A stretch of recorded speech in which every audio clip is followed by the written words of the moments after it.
বলছে, আমরা মূল জানি, কিন্তু মূল জানা করা সত্ত্বেও আমরা কী করে মূলটা ধরি না, মূলটাকে গুরুত্ব দিই না। আর যেটাকে গুরুত্ব না দেওয়ার দর ওই তাই জন্য বারবার ও কী বোঝায় ঈশো, তা কেন ঈশো উপনিষদ দিয়েছে? ঈশো উপনিষদ কী? ঈশো উপনিষদ তোমাকে ভগবান মানে আত্মজ্ঞানের দিকে নিয়ে যাবে। ঈশো উপনিষদের মধ্যে শরীর তত্ত্বের ব্যাপারটা সুন্দরভাবে লেখা আছে। শরীর আর আত্মা আলাদা, তো শরীরের মধ্যে কি আছে? ইন্দ্রিয়, প্রাণ, এইসব আছে না। বলছে এরা অত প্রাণের সাথে চেতন আত্মা। বলছে তাহলে এদের গুরুত্ব কি? ও তখন ওইখানে এক একটা লীলা, ওইখানে লীলা স্টোরি বলছে। ওই চোখ দেখছি, ওই চোখ বলছে আমি না থাকলে কি করে হতো, মন বলছে আমি না থাকলে, সুন্দরভাবে লাস্টে বলছে বাবা তোরা প্রাণ না থাকলে তোদের কাজই হতো না। তারপরে দেখাচ্ছে ওকে যে প্রাণের গুরুত্ব বেশি, তখন ওরা মাহাত্ম, তাদের অহংকার নষ্ট হলো। তার মূল তত্ত্বটা কি আছে? মূল হচ্ছে ভগবান না থাকলে কিছুই হতো না। তার মূলকে ভগবানকে ধরাবার জন্যে এত সব ঘুরে ফিরে। তো এইখানেও বলছে ভগবানকে, দুধ যেটা, ওই দুধের মধ্যে আবার কি আছে তোমাকে শেখাচ্ছে, দুধের ভেতরে মাখন রূপী ভগবান বসে আছে। মাখন যে জড়ায় না, তো ভগবান বলছে আমি তোদের সংসারে তোদের মধ্যে আসি, তোদের মাঝখানে থাকি, আমি সব দেখি সব করি, তোদের মাঝখানে থাকলেও আমি কর্ম করি না, আমি জড়াই না। তা এইসব জিনিসগুলো বলছে রহস্য।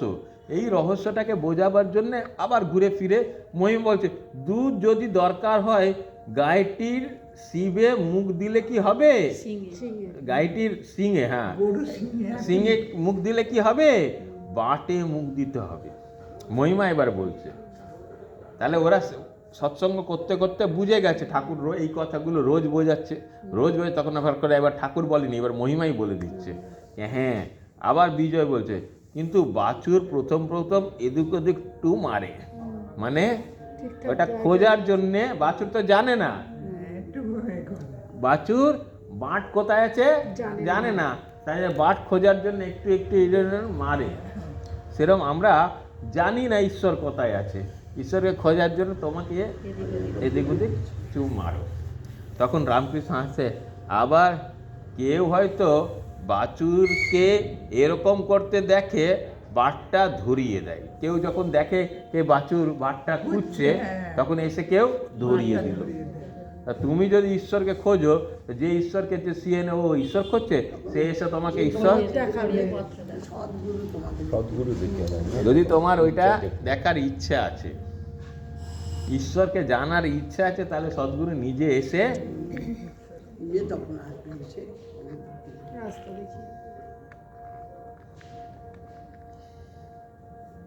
মানে এরম। আমি নিজের আসলে কি হচ্ছে মজা তখন আসে কখন জানো? সত্যিকারের এই যে এদের উপলব্ধিগুলো আসবে। তোমার এসে কি বললো, অনেক জায়গায় ঘুরলাম তীর্থ, বলছে এক জায়গায় একানা পেলাম, মানে তার মানে কি উপলব্ধি করছে না, না ও গেছে সব জায়গায় দেখছে, ওইখানেও পেয়েছে, মানে উপলব্ধি পাচ্ছে, ওর চেয়ে বেশি এইখানে পাচ্ছে। মানে গিয়ে লাভের পরে না, তোমাকে শেখাচ্ছে যে ওইখানে কেন অল্প পেলেও, তোমাকে বলবে তোমার বাড়িতেও তুমি দেখবে ভগবানকে ডাকো তোমার সাথে আছে, এইখানে এসে দেখছো বাড়ি থেকে বেশি আছে। তাহলে ওইটা বলছে বিবেক জাগাচ্ছে।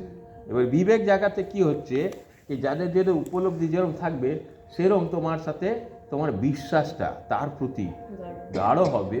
আর গাঢ় হওয়ার সময় না, সে মাঝে মাঝে পরীক্ষা নেবে। কি করবে? এতক্ষণ তো তুমি না চেয়ে তোমাকে সব দিয়ে দিল, বিশ্বাস হতে লাগলো। এইবার তুমি চাইলেও দেবে না, এবার দেখছি দিচ্ছে না, তাহলেও তুই বিশ্বাস করছিস কি করছিস, আমি না দিলেও তোর আমার প্রতি বিশ্বাস আছে, ওইটা করবে। হ্যাঁ, তো ওইটাই হচ্ছে ওনার খেলা। কেন ওইখানেও বলছে আমি আছি সবসময়, তোকে তোর তো বিশ্বাস হয়ে গেল, তারপর আমি দিই না দিই ধৈর্য ধর। তো এরমভাবে উনি করেন। তো এই সকল কথা হইতেছে, এমন সময় ডাক্তার তাহাকে দেখিবার জন্য আসিয়া উপস্থিত হইলেন এবং আসন গ্রহণ করলেন। তিনি বলছেন, কাল রাত ওনার রোজ রাত্রি 3টেই ঘুম ভেঙে যাচ্ছে, সারা রাত। কি এই সৎসঙ্গ করতে করতে না ওনার প্রতি একটা টানও ধরেছে, আর ওনার ইচ্ছা আছে কি করে এনার অসাধ্য রোগ ক্যান্সার সারানো যায়। আর একদিকে এটা বোঝাতে পারছে না কে আমাকে ঘুম কেন নিচ্ছে, ওনার রোগের ব্যাপার নিয়ে বেশি চিন্তা করছি, ওনার কী করে রোগ সারবে, না উনি আমাকে এরমভাবে অবস্থা করে ওনাকে নিয়ে চিন্তা করছি। কি নিয়ে চিন্তা করছি নিজে এইখানে আপনারা, আমি পড়ে যাচ্ছি, আপনারা যদি বোঝেন তাহলে বুঝবেন। তো উনি বলছে 3টে থেকে আমার ঘুম ভেঙেছে। এবার ঘুম ভেঙেছে কি কারণে, কেবল তোমার জন্যই ভাবছিলাম। এবার কেবল ওনার জন্য কি ভাবছিল, ক্যান্সার রোগটা সারাবার চিন্তা করছিল কীভাবে, বা তোমার চিন্তা করছি তুমি কি মানুষ, তোমার মধ্যে কি আছে যেটা অন্যের মধ্যে নেই, তোমাকে কাছে পেলে আনন্দ শান্তি অনায়াসে পাচ্ছি, আমি কারোর বাড়ি মানে 2-4 ঘন্টা তোমার কাছে কীভাবে আমি আটকে যাচ্ছি, তো তোমাকে নিয়ে আমি ভাবছিলাম। পাছে ঠান্ডা লেগে থাকে, আরও কত কি ভাবছিলাম। রামকৃষ্ণ কাশি হয়েছে, টাটি আছে, শেষ রাত্রে এক মুখ জল, আরও যেন কাটা বিচ্ছে, এখানে কাটাগুলো আরও যেন বিচ্ছে। ডাক্তার সকালে সব খবর পেয়েছে, মানে এসছে সকালে গেছিল মাস্টার মশাই, রাত্রির ওনার ঘুম হয়নি, তো বলছে সকালে সব খবর পেয়েছে। মহিমাচরণ তাহার এই ভারতবর্ষের ভ্রমণের কথা বলছেন, বলিলেন, এবার এটা মহিমাচরণ বলছে না, ওইটা ছিল এই আমাদের মহিমাচরণ ভারত ভ্রমণ করেছে, আর ওই কথা বলেছিল এই বিজয় ঘুরে এসছে, আর মহিমাচরণও ঘুরছে। তো বললেন যে লক্ষদ্বীপে লাফিং ম্যান, কোনো একটা দ্বীপ আছে লক্ষদ্বীপে, লাফিং ম্যান হাসি একটা আছে না বুদ্ধের, নাই, ওইখানে লাফিং ম্যান নাই। ডাক্তার সরকার বলেন হ্যাঁ, তবে এনকোয়ারি করতে হবে, তুমি বললেই হবে, ওইখানে গিয়ে তবে এনকোয়ারি করতে হবে। ডাক্তারি কর্মের কথা পড়িল। তো শ্রীরামকৃষ্ণ ডাক্তারের প্রতি, ডাক্তারি কর্ম খুব উঁচু কর্ম বলে অনেকের বোধ আছে, সব বলছে ডাক্তারি কর্ম হচ্ছে অনেক উঁচু কর্ম, যদি টাকা না লয়ে, এই কথা নিয়ে আমার ঝামেলা। এইখানে ঠাকুর রামকৃষ্ণ, কেউ কেউ শুনবে না, এইখানে ঠাকুর রামকৃষ্ণ কর্তব্য কর্ম নিয়ে বোঝাচ্ছে, ডাক্তারি কর্ম খুব উঁচু কর্ম বলে অনেকের বোধ আছে, এটা সত্যিকারের। দুটো কর্ম সবচেয়ে শ্রেষ্ঠ কর্ম জড়জাগতিক, আর সেবা আছে সেটা দুটো বিশেষ করে, একটা হচ্ছে ব্রাহ্মণ, তারা কোনোদিন পয়সা নিতে নেই, ব্রাহ্মণের দেখাশোনা করা সমাজের, তার ব্রাহ্মণের কাজ আছে ভগবানের তত্ত্ব, ভগবানের সৃষ্টি, আমরা কি, গীতা, এসব নিজে ব্রহ্মজ্ঞান প্রাপ্ত করবে আর সবাইকে ব্রহ্মজ্ঞানে বেলাবে, আর আমাদের সমাজের লোকেদেরকে ও জ্ঞান দেবে কার কি কর্ম, এর মধ্যে যা লেখা সেটা ওর কাজ। তা আমাদের দুটোরই ভুল, ওদেরও ভুল, বারণ করেছে নিতে, আর আমাদের বলেছে ওর যা যা দরকার তোরা যেন সবসময় ওদের দিবি, ওর খাবার দাওয়ার দায়িত্ব আমাদের, আমরা ওইটা করি না, ওর কথাও শুনলাম, এইটার জন্য এত যত ঝামেলা।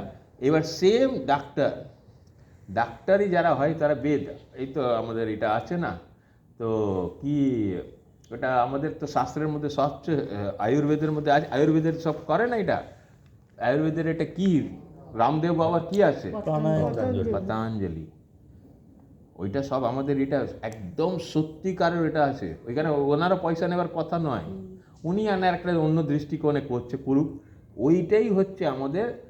রোগ তো হয়, তো রোগের কারণ ওরা জানে, সব রোগ সারাতে পারে, ওরাও ব্রহ্ম ঋষি, এরা সব ব্রহ্ম ঋষি, ওদেরকে বলা হয়েছে তুমি সেবা করবে, এদের বলা হয়েছে তুমি পড়াশোনা, এদের বলছে সেবা করবে, এই যেটা হচ্ছে সেবার ধর্ম, সেইখানে ঠাকুর রামকৃষ্ণ ওই কথাই এখানে বারবার বলাচ্ছে, এটা উঁচু কর্ম, যদি টাকা না লয়ে পরের দুঃখ দেখে দয়া করে কেউ সৃষ্টি করে, তবে সে মহৎ কাজটি মহৎ।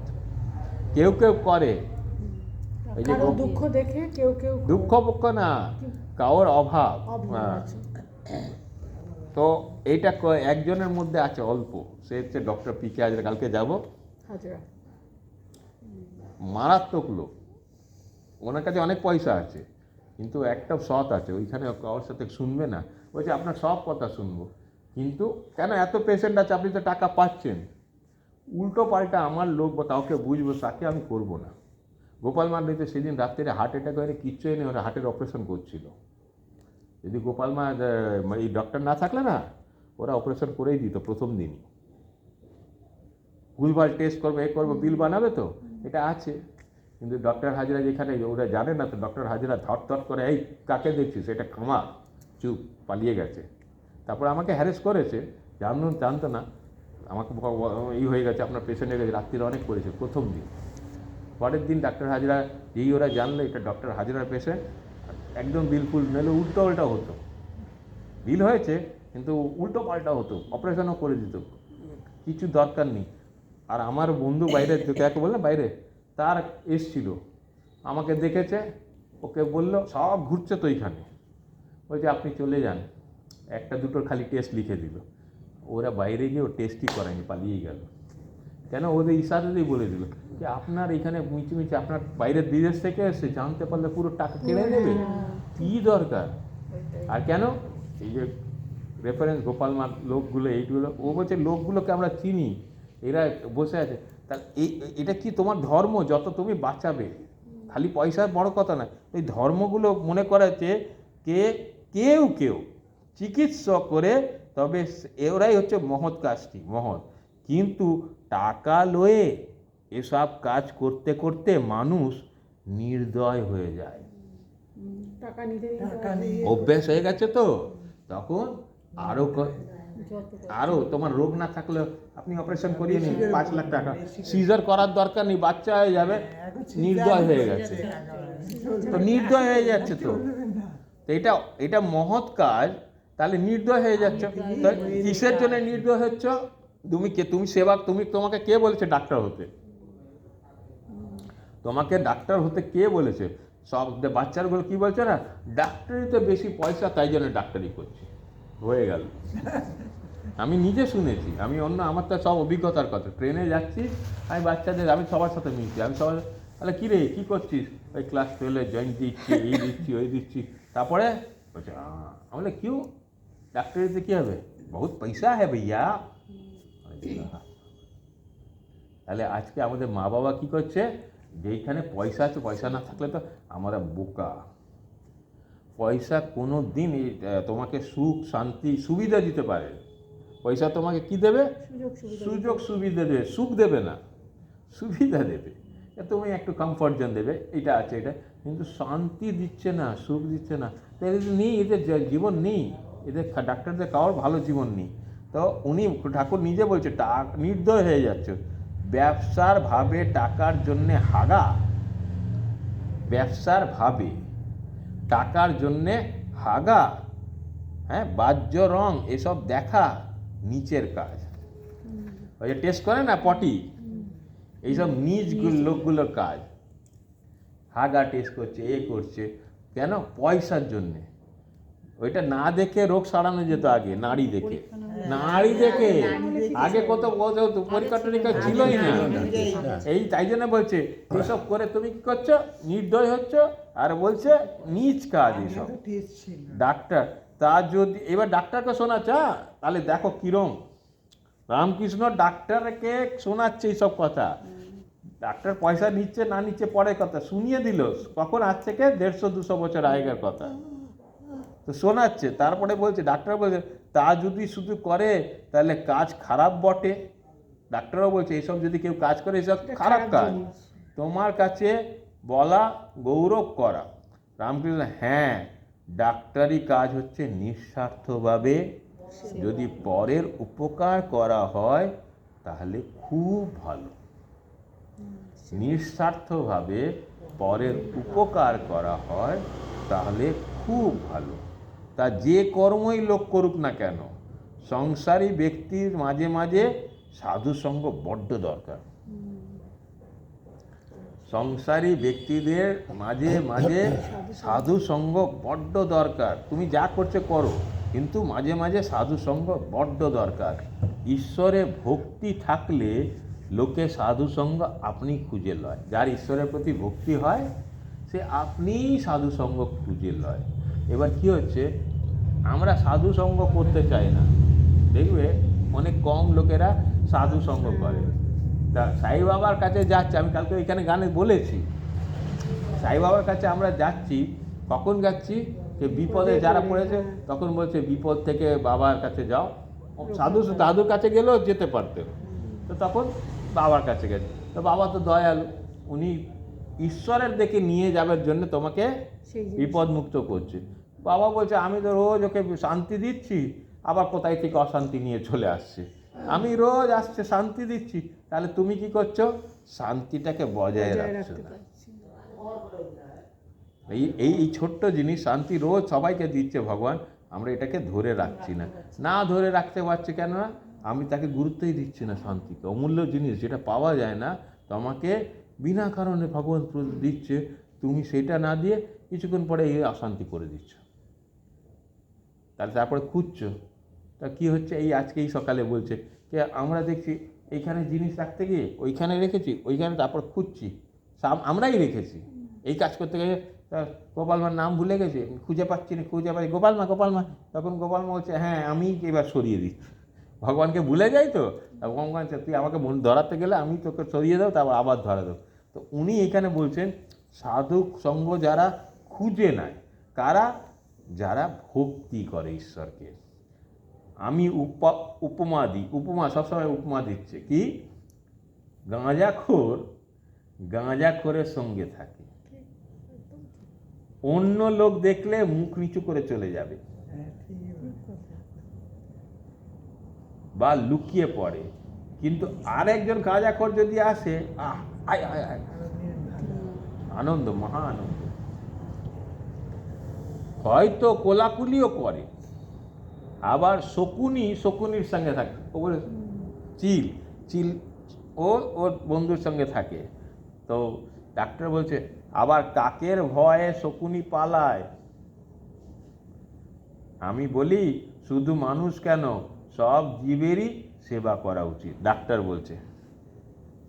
এবার ডাক্তার এখানে মজা শুনবে, ডাক্তার হচ্ছে জড়জাগতিক জ্ঞান যোগ, জড়জাগতিক, আধ্যাত্মিক না, তর্ক বিতর্ক।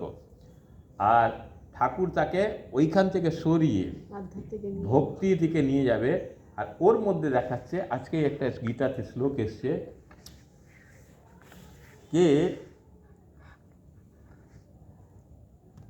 বলছে ভক্ত কে, বলছে জড়জাগতিক লোকেরা অনেক পড়াশোনা জানে, হয়তো ভালোভাবে কাপড় ফাপড় পরতে জানে, টিপটপ সাজতে জানে, সিস্টেম জানে, কিন্তু ভগবানকে পরোয়া করে না। তারা ভগবানকে পরোয়া করে না, বলছে এরা সব দুষ্কৃতিন। আর একজন দেখতে সাধু নয়, ধার্মিকও নয়, কিন্তু সে ভগবান নাম করছে, সে ভগবানকে পরোয়া করছে, সে সাধু নয়, ওকে দেখলে বলা যায় না এটা ধার্মিক আছে, সে ভেতরে ভেতরে ভগবানকে ডাকছে। সে বলছে ও আসল সাধু, যে ভগবানকে পরোয়া করে। সে অধার্মিক ভুল কাজ করছে, কিন্তু পরোয়া করে ভগবানকে। আমাদের সমাজের মধ্যে হচ্ছে এই গরু কাটছে, আমাদের সবসময় রাখবে ওর কর্ম দিয়েছে গরু কাটা, সে গরু কাটছে, ওর কর্ম দিয়েছে, কিন্তু এ ভগবান সাধু, কি সাধু, ও সবসময় ভগবানের নাম নিয়ে, আমার কিছু করার নেই। তো একজন শ্মশানে কর্ম দিয়েছে, যা তাই শ্মশানে পড়াচ্ছে ডোম, সে ওকে বলে চান্ডাল। চান্ডাল কর্ম যা দিয়েছে, কিন্তু চান্ডালও ভগবানের নাম করলে সে সাধু। অধার্মিক বলছে না, অধার্মিক বলছে এই ধর্ম, বলছে ওকে যা কর্ম দিয়েছে করছে, কিন্তু ভেতরে সে এইটা করছে, তাহলে বলছে ওকে সাধু বলবে। আর এরা যারা নিজেকে শিক্ষিত বলছে, আমার না চলে এই, আর ভগবানকে পরোয়া করে না, এরা হচ্ছে দুষ্কৃতিন, অধার্মিক, দেখাচ্ছে ধর্মিক না, এরা ভগবানের পরোয়াই করছে না। বলছে আমি থাকলে, তুমি থাকলে কি, তুমি তো ভগবানের নাম করছোই না, কেন করলেও তুমি তোমার স্বার্থে করছো, তাই জন্য দুষ্কৃতিন বলছে। আর একটা হচ্ছে আর্তনাদ, যে তখন বিপদে আপদে পড়লে ডাকছে। আর এরা কিছু বিপদ আপদে পড়লে আমার লোক আছে, এই চলে যাস করে দিস, এরকম করে করে নেয় না, তাহলে ওইটা কিছুক্ষণের জন্যে। সবসময় তো তোমার লোক থাকলে তো এখন আমাদের রোজ জেলে যাচ্ছে নেতারা, কাউকে না কাউকে সব ওইখান দিল্লি বলো আমেরিকা বলো সব জায়গায় ঝামেলা হচ্ছে, তো কাউকে না কাউকে সব জায়গায় দেখতে পাচ্ছি না, তো অনেক পয়সা আছে তা সত্ত্বেও দেখছি কিছু না কিছু ওরা কিছু, তাহলে কি হচ্ছে? ভগবানকে তোমরা পরোয়া করো না, তো ওইখানে আমাদের কর্মফলগুলো এসে যায়। এটা খালি আমাদের দেশের ক্ষেত্রে না, সব জায়গা তুমি লক্ষ্য করবে অনেক পয়সাওয়ালা আছে, ভগবানকে না মানে ওর কর্মফল যখন আসছে ওই যে ওর উপর গুলি চালাচ্ছে, আর ট্রাম্পের ওপর গুলি চালাচ্ছে, আর ট্রাম্পকে যখন তখন মেরে দেবে। ট্রাম্প নিয়ে অনেক ঝামেলা চলছে, তাহলে কি হলো? ওর কাছে পয়সা আছে বলে ও মালিক সাজছে, তো ওর ওপর তো অনেকবার হয়েছে, আর যখন তখন কি হবে? তাহলে কি করবে? আর এইখানে এই যে আমাদের ইন্ডিয়া বলো বাইরেও যে বাইরেও ধরছে নেতাগুলোকে ভুল কর্মের জন্য, তাহলে তোমার পাওয়ার কোথায়? আমার মানে আমি শক্তি নিয়ে থাকছি, বলছে না। আর অধর্ম আর ধর্মের মধ্যে পার্থক্য ভগবান বলছে, যারা আমাকে নিয়ে থাকে, আমার ভক্ত থাকে, তাদের রক্ষা করার জন্য ওরা জানতেই পারবে না আমি সবসময় পাশে দাঁড়িয়ে থাকি। আর লোকেরা জানতে পারবে না ওর পাশে দাঁড়িয়ে আছে, লোকেরাও জানতে পারবে ভগবান আছে। কেন? ও ঠিক কর্ম করলে ভগবান এসে দাঁড়ায়, হ্যাঁ, কেন নিষ্কাম আছে না। তোমাকে পৃথিবীতে বারবার এখানে বলছে, আবার বলে দিই, নিষ্কাম কর্মের শিক্ষা কে দিচ্ছে? ঠাকুর রামকৃষ্ণ। কি দিচ্ছে দেখুন।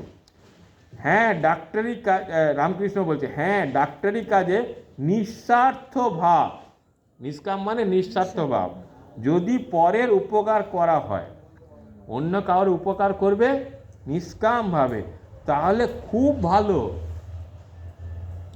আমরা স্বার্থ নিয়ে করলে নিষ্কাম, ডাক্তারি কাজে তো নিষ্কাম হতেই হবে। এবার আমরা তো নেই জ্ঞান, ডাক্তারদের দোষ দেব না, ওরা তো জানে না। হ্যাঁ, বড় পয়সাওয়ালাও ডাক্তারের কাছে আসবে, আর যার পয়সা নেই, কি রাস্তায় যে পড়ে থাকে না, রাস্তায় যারা অনেক সময় পড়ে থাকে, চান করিনি এই করিনি, তারপরে কি করবে? কর্পোরেশনের লোক তুলে গিয়ে কোথায় দেবে? মরে যাওয়া অবস্থা, মরেনি তাহলে কি করে? একবার তো হাসপাতালে দেবে। তখন আমি ওইসব দেখে এসেছি, আর তখন আমার কি করবো এই পলিটিক্যালের জন্য আমি ভাবছি, মেয়েগুলো এই যে শিখতে যাচ্ছে না এখন, ডাক্তারি শেখার সময় তাকে প্র্যাকটিস করতে, জানো তো, হাসপাতালে 12 পরে ওইখানে প্র্যাকটিস করে, কি সেবা করে ওরা। আমি তো নিজের চোখে দেখছি, আমি ভাবছি যে আমি সব জায়গায় সেবা করি, এদেরকে একটু মিষ্টি খাওয়াই, ডাক্তার তারপরে ভেতর থেকে সাহস না। আমি তো সারা লোককে তো ওইখানে তো হাজার হাজার ডাক্তার, আমি তো এই পার্টিকুলার যেখানে আমি দেখলাম সেইখানে 20 জন আছে ডাক্তার আর নার্স আছে, সবাইকে দেখছি।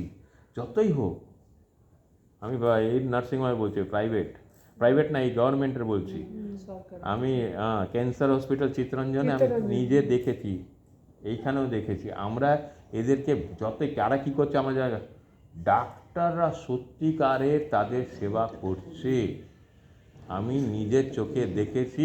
পেশেন্টকে বাঁচাবার জন্য ডাক্তার ওইখানে ঝগড়া জাতি অশান্তি, এই ওষুধ নেই ওষুধ নেই, নিজের পকেট থেকে পয়সা দিয়ে ওরা শিখছে, ওইখানে শিখতে হয় তো, আর ওইখানে ওরা কি সেবা করছে আমি নিজের চোখে দেখেছি। আমি বললাম বাবা, তাহলে কি হয়?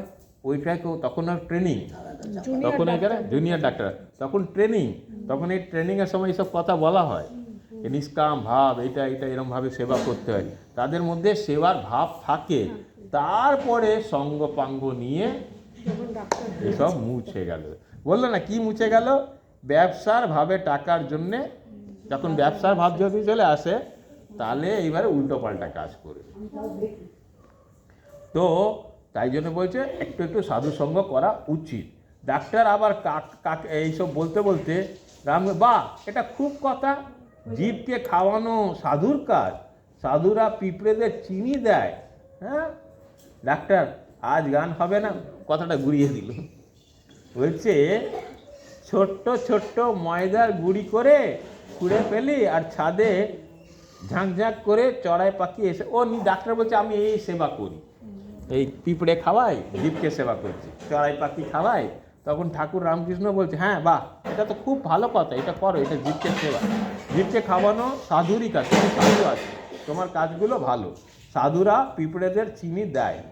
এবার ডাক্তার বলছে আচ্ছা আচ্ছা আজ গান হবে না, শোনো গানের মধ্যে ঠিক করে শোনো, এটা তো বাংলাতে আছে, বাংলা তো গানের মধ্যে ভাব থাকে, একটা ভাব ছাড়া হয় না, আর মর্মার্থ মানে থাকে, যে এইটাকে নিয়ে থাকে, মানে আর ভাব নিয়ে থাকে, তখন ঈশ্বর এই গানগুলো ঈশ্বরের কাছে নিয়ে যায়। ভগবানের মুখনিষিদ্ধ বাণীগুলো এর মধ্যে। আবার আমি তো যাইনি এখন গানটা, তো নরেন আবার গাইছে। কে গাইছে? তানপুরা সঙ্গে অন্য বাজনা হইতে লাগলো। বুঝলে বাবা, নরেন কি সুন্দর গান গাইছে। নরেন বলছে সুন্দর তোমারই নাম দিন, সুন্দর তোমার নাম দিন শরণ হে। মানে তুমি দিনগুলো যারা থাকে না, দিন ও বন্ধু বলে না, সুন্দর তোমার নাম দিন শরণ হে, তুমি দিনদেরকে শরণ দাও। বরিশে অমৃত ধারা জড়ায় শ্রবণ ও প্রাণ রমণ হে। না, অমৃত ধারা পড়ছে কি নামে, নাম যদি শোনো তো নামের মধ্যে অমৃত আছে, সে তোমার কানের মধ্যে অমৃত ধারা। আর কি করাচ্ছে?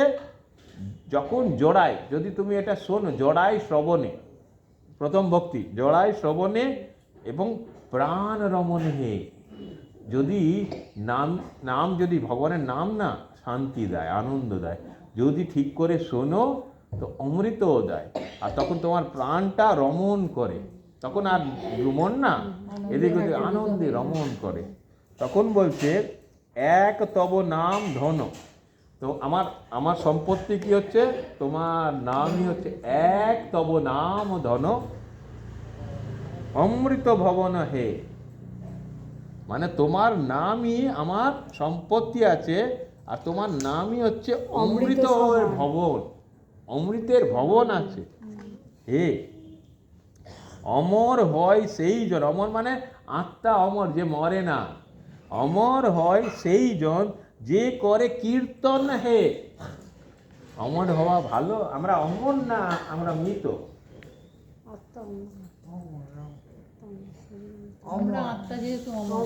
তাহলে আমরা তা ওইটাই বলছে, অমর হয় সেই জন, আমরা অমর তখন হব যে করে কীর্তন হে। করো তুমি কীর্তন, তাহলে অমর হবে। অমর হয় যেই জন, সেই জন যে করে কীর্তন হে। গভীর বিষাদ রাশি নিমেষে বিনাশী। গভীর মানে অনেক জন্মের বিষাদ রাশি, এই যে বিষাদ রাশি মানে অনেক জন্মের সব কষ্ট জ্বালা যন্ত্রণা যেটা রাশি হয়ে আছে, নিমেষে বিনাশী, মানে এক মুহূর্তের মধ্যে ছাই হয়ে যায়। এটা সব সাইসার মধ্যে আছে। নিমেষে, বাবা তোর আত্মবিশ্বাস হলো। হ্যাঁ, সব জায়গা আছে। তা কার জন্য কারা ধরতে পারছে? যারা এই নিয়ে থাকছে। এবার এই কথা শুনলে না বুঝতে পারলে জ্ঞান দেবেন না, তাহলে আমার কিছু করার নেই। ভগবান হচ্ছে যাবি না, যারা জ্ঞান নিতে চায় না দিতে হবে না, তাহলে যারা সাধু সঙ্গ করতে সেখানে করবি, সব জায়গায় যাবি না। তো এইখানে তাহলে ভাবো বিবেকানন্দের মধ্যে আর গিরিশ ঘোষের, ঠাকুরের মধ্যে তো আছে, তার তো উনি তো স্বয়ং অবতীর্ণ, এরা ভক্ত, এদের মধ্যেও আছে, আর ঠাকুর এদের গান শুনে সমাদিষ্ট হচ্ছে, ওরা বুঝতে পারছে না। স্বামী বিবেকানন্দ যে গান গাইছে, সেই গানের মধ্যে যে কি আছে সে উপলব্ধি বিবেকানন্দের হয়েছে হয়নি কি করে বুঝবো? এই যে আমি এখন গাইছি বা আমরা নাম করছি, বলছে নাম শুনলে কি বলছে?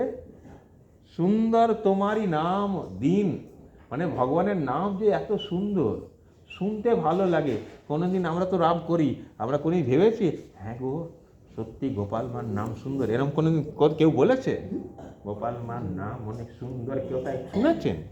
বলছে নীলেশ দা না একদম আমাদের কোথায় নিয়ে ছাড়বে, আমরা কোনোদিন গোপাল মার নাম তো সবাই করি, কেউ কারোর মুখ থেকে শুনেছে গোপাল মার অনেক নাম সুন্দর বা সাই বাবার নাম সুন্দর? ভেবেছো?